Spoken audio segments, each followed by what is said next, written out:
Et si on partageait un petit moment lecture ensemble, puisque dans cette vidéo, je vais vous partager les 5 livres que vous devez lire, en tout cas que je vous encourage à lire. Ils ont vraiment marqué quelque chose dans ma vie. Ils m'ont aidé à comprendre des choses, ils m'ont aidé dans ma résilience, dans ma façon d'interpréter les situations. Et bien plus que ça, c'est aussi des livres que j'ai conseillés à mes coachés, aux personnes qui travaillent avec moi en séance. Et elles m'ont toujours fait des retours vraiment exceptionnels. Donc, je voulais vraiment vous les partager aujourd'hui. Je sais que c'est aussi un format de vidéo qui vous plaît beaucoup parce qu'on s'inspire ensemble. Et ce qu'il y a de fabuleux dans les bouquins, c'est qu'on n'a pas besoin de faire des études de psychologie, on n'a pas besoin d'être un grand sage et vivre dans l'Himalaya ou au Tibet pour profiter des enseignements des plus grands maîtres. On peut jouir en fait de tout cela grâce aux ouvrages qui ont été transmis, et rien que pour ça je trouve que c'est extraordinaire. Avant de vous présenter un par un les bouquins, plus ou moins gros comme vous pouvez le voir, je voulais vous remercier d'être là. Merci d'être là depuis plusieurs années pour certains, et puis pour le début de l'année pour d'autres, parce que c'est vrai qu'en janvier 2024, eh bien, je me suis lancé le challenge de vous publier une vidéo par semaine.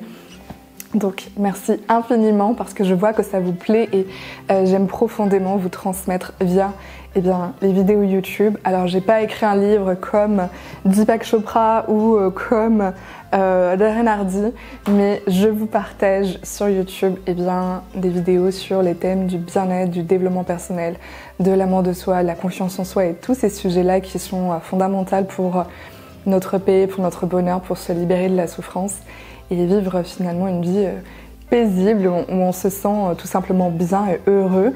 Alors merci d'être là, et je voulais aussi vous annoncer quelque chose, et après, promis, je rentre dans le vif du sujet, j'ai décidé de relancer les séances de thérapie intuitive. Qu'est-ce que c'est la thérapie intuitive? Très brièvement, c'est une thérapie psycho-émotionnelle et énergétique. Donc, je me sers de mes capacités intuitives pour lire dans votre inconscient, dans votre champ énergétique, ce qui peut bloquer le pourquoi, qu'est-ce qu'il y a eu dans votre histoire, que ce soit dans votre histoire de vie, dans le transgénérationnel ou autre, qui peut bloquer votre histoire de vie et comment surtout le libérer. C'est ça qui est le plus intéressant. Allez les amis, c'est parti. Je vais faire le plus court possible. C'est un challenge pour moi, mais je vais faire le plus court possible pour vous présenter ces 5 livres. Donc le premier, je ne l'ai pas en papier, je l'ai sur ma Kindle. C'est le petit livre du stoïcisme de Jonas Salzberger. Je vais vous lire les quelques lignes qui l'accompagnent. C'est une sagesse intemporelle pour gagner en résilience, en confiance et s'apaiser.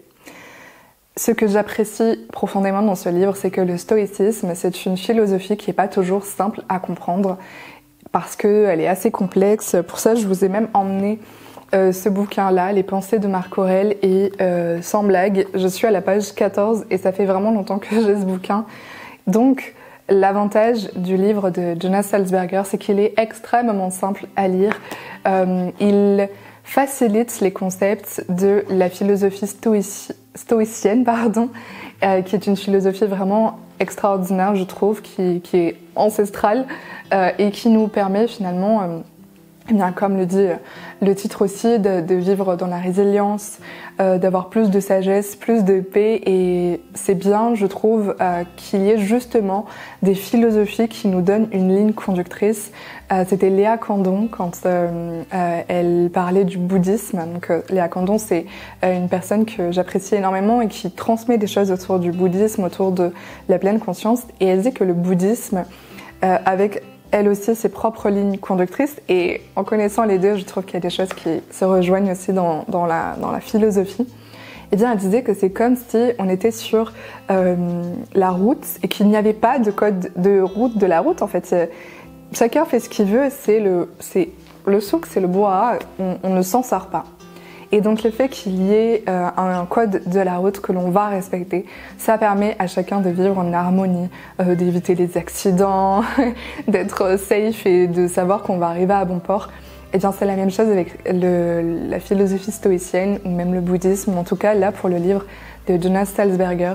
Je vous le recommande vivement et ce que j'ai beaucoup apprécié, quelque chose qui m'a beaucoup marqué et que j'ai transmis récemment à une de mes coachées, c'était une citation de Marc Aurèle. Je connais plus la citation exacte, mais en gros, elle disait que chaque jour, on va rencontrer un ingrat. Chaque jour, on va rencontrer une personne méchante, une personne qui vous voudra pas du bien, etc. Et c'est comme ça. Je trouve que ça aide à comprendre encore mieux l'acceptation des choses. Et récemment, j'étais sur la route justement, et il y a une personne qui me suivait depuis un moment et elle était loin en fait. Et puis tout d'un coup, je ne sais pas pourquoi, pendant une côte, elle a décidé de me doubler et elle a vraiment peiné à me doubler parce que forcément on roule moins vite, on a une moins grande puissance d'accélération dans une côte et en fait on était comme ça pendant tout le long et puis à un moment donné elle a décidé d'accélérer, peut-être que j'ai aussi décidé de décélérer pour la laisser passer et elle m'a collé, enfin je l'ai collée mais disons qu'elle roulait sous les limitations de vitesse et sur le moment ça m'a agacée, je me suis dit pourquoi tout ce cinéma? Pourquoi en venir à peiner à me doubler pour finalement ne pas rouler à la limitation et rouler plus bas en fait. Au lieu de 80, elle était à 70 tout le long et j'étais un petit peu agacée. Et je me suis dit, oh, mais c'est l'imbécile du jour. Je me suis vraiment dit ça. Et je me suis dit, c'est vrai qu'on va toujours croiser des imbéciles sur la route. Et là, c'était l'imbécile du jour. Et je me suis sentie beaucoup plus détendue.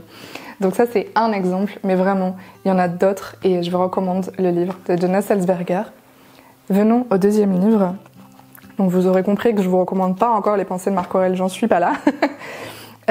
C'est le livre La sérénité de l'instant de, je ne sais pas comment on dit son nom, mais Thich Nhat Hanh, qui est un maître zen vietnamien qui a vécu en France parce qu'il n'avait plus le droit en fait d'aller au Vietnam et donc il a créé un centre bouddhiste en fait en France et ce livre-là il est hyper simple, il fait moins de 200 pages, il fait 150 pages, c'est donc la sérénité de l'instant, illuminer le quotidien et vivre le moment présent et ce que j'apprécie énormément et vous allez voir ça revient dans plusieurs des livres, c'est que il transmet des choses concrètes dans le quotidien.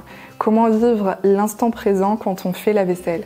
La vaisselle, j'avais toujours tendance à dire que je détestais ça. J'étais profondément reconnaissante de me dire que moi je faisais plutôt la cuisine et mon chéri la vaisselle. Sauf que quand il faisait pas la vaisselle pour X ou Y raison que je devais la faire, et bien j'étais toujours agacée. Et finalement, grâce à ce livre, je me suis dit, en fait la vaisselle, c'est comme de la méditation. Et il nous invite à ralentir, il nous invite à voir chaque chose comme une occasion de méditer, une occasion de pratiquer la pleine conscience. Et je vous assure que j'ai fait ça hier. J'ai fait des délicieuses pâtes à la carbonara qui ont sali plusieurs plats et je les ai tous lavés en étant tellement reconnaissante d'avoir cet instant pour être dans la pleine conscience. Je sais, ça peut surprendre ceux qui me connaissent personnellement parce que c'était vraiment quelque chose que je disais tout le temps, je déteste faire la vaisselle. Et finalement, même faire la vaisselle, c'est un moment de pleine conscience. Et si on reprend encore les histoires sur la route, il donne aussi l'exemple que les feux rouges sont comme des cloches en méditation. Quand on va, il raconte que dans les temples, ils font sonner des cloches pour ramener dans le moment présent. Et bien, le feu rouge, c'est comme une cloche qui nous permet de revenir dans le moment présent. Et je trouve que c'est merveilleux parce que c'est des outils hyper concrets qui peuvent nous amener la conscience, le moment présent et toutes ces choses-là qui mènent au bonheur de façon très très claire dans notre quotidien. Et donc pour être 100% honnête, j'ai pas terminé ce livre-là, je suis en train de le lire. Donc j'ai lu toute la première partie et la deuxième partie c'est sur la transformation et la guérison émotionnelle, donc je suis sûre que ça va aussi énormément me plaire. Alors maintenant, un autre livre aussi, petit, mais en fait on n'a pas besoin de forcément lire des énormes bouquins pour avoir des clés précieuses. Ce livre-là, c'est les 7 lois spirituelles du succès de Deepak Chopra. Et vous voyez, il est tout petit, on n'a pas besoin de lire 1 million de livres sur le succès.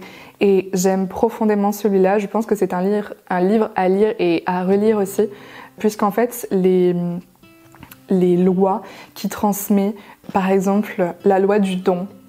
Vous voyez, c'est pas comme il faut avoir du succès à tout prix, etc. donne et tu reçois. C'est des choses extrêmement simples, mais finalement, quand on les applique dans notre quotidien, on voit vraiment l'impact. Il y a la loi du moindre effort, qui est une loi que quand on pense au succès, on se dit il faut travailler, travailler, travailler. Il nous parle de la loi du moindre effort. Et ça marche, sincèrement, ça marche. Pour avoir testé le travailler, travailler, travailler et la loi du moindre effort, je vous assure qu'on prend beaucoup plus de plaisir et beaucoup plus de joie à pratiquer la loi du moindre effort, la loi du détachement, etc. Vraiment, c'est un livre qui va vous aider. Et quand on parle de succès, c'est pas forcément dans les affaires, au travail, mais c'est vraiment dans tout, dans notre vie. Je vous le remets ici. De toute façon, je vous mettrai les livres aussi dans la barre de description. Il est vraiment extraordinaire. Et c'est vraiment drôle. J'ai pas fait exprès, mais j'ai l'impression que chaque livre se complète l'un l'autre. Voici un autre livre qui s'appelle L'effet cumulé. Choisissez de décupler votre réussite de Darren Hardy. Alors lui, il a plus une vision, on va dire, de développement personnel. Tout se complète pour moi. C'est pas soit la spiritualité, soit le développement personnel. C'est les deux ensemble, tant que ça nous fait du bien. C'est aussi Arnaud Rioux qui dit souvent que c'est pas ça ou ça, mais ça et ça. Et c'est quelque chose qui me parle énormément et que j'applique aussi. Et donc en fait, dans ce livre-là, Darren Hardy, il a pris les meilleurs conseils de tous les mondes. Il y a des exemples de Jim Rohn, de Tony Robbins, en fait, de toutes ces grandes sources d'inspiration. Et ce que j'aime profondément dans l'effet cumulé, c'est pas une invitation à un travail acharné, c'est pas une invitation à quelque chose qui nous créerait encore plus de souffrance, mais c'est justement comprendre que des petits pas dans notre vie, l'effet cumulé, va profondément transformer notre vie. Et il donne des exemples très concrets sur, par exemple, sur économiser de l'argent. Le véritable coût sur 20 ans d'un café quotidien à 4 $ s'élève à 51 833,79 $. C'est ça le pouvoir de l'effet cumulé. Donc si vous voulez économiser 51 000 $, cessez de boire votre café à 4 $ par jour. En tout cas, ça c'est un exemple. Il parle aussi de l'exemple sur le corps, etc. Et les exemples nous permettent aussi de mieux comprendre parce que j'ai fait tomber un bouquin, parce que notre inconscient ne comprend pas, en fait, il assimile beaucoup mieux les histoires que simplement ce qu'on va raconter. Et donc, c'est aussi une des raisons pour lesquelles j'aime ce livre-là. Et c'est un livre à partager. Et d'ailleurs, c'est un livre qui ne m'appartient pas. Il appartient à mon chéri. Et à la fin, il y a écrit « Notez le nom des 5 personnes auxquelles vous allez offrir un exemplaire de ce livre. » Et premier nom, Jennifer, ma chérie. Donc, merci pour ce livre-là. Et enfin, je vous parlais qu'on n'avait pas besoin de lire des énormes livres. Mais en même temps, on peut aussi, puisque voici une belle petite brique. Pour le coup, il fait pas 150 pages, je vous dirais même qu'il en fait plutôt 400 et quelques. Et en même temps, pourquoi s'en priver? Voilà, quand on aime, on ne compte pas. C'est le livre de Jordan Peterson, 12 règles pour une vie, une antidote au chaos, le phénomène mondial. C'est un livre que j'ai recommandé à mes coachés parce que, encore une fois, comme les autres, je trouve, finalement, ça se retrouve, mais il y a un peu comme des lignes de conduite, un peu des règles à suivre.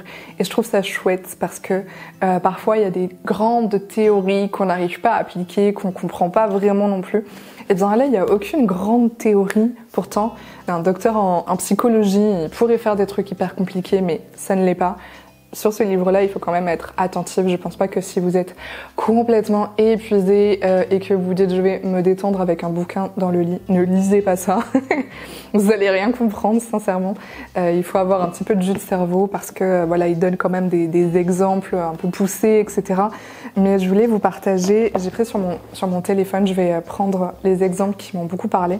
Alors, par rapport aux règles qui m'ont parlé, il y a notamment dites la vérité. Du moins, ne mentez pas.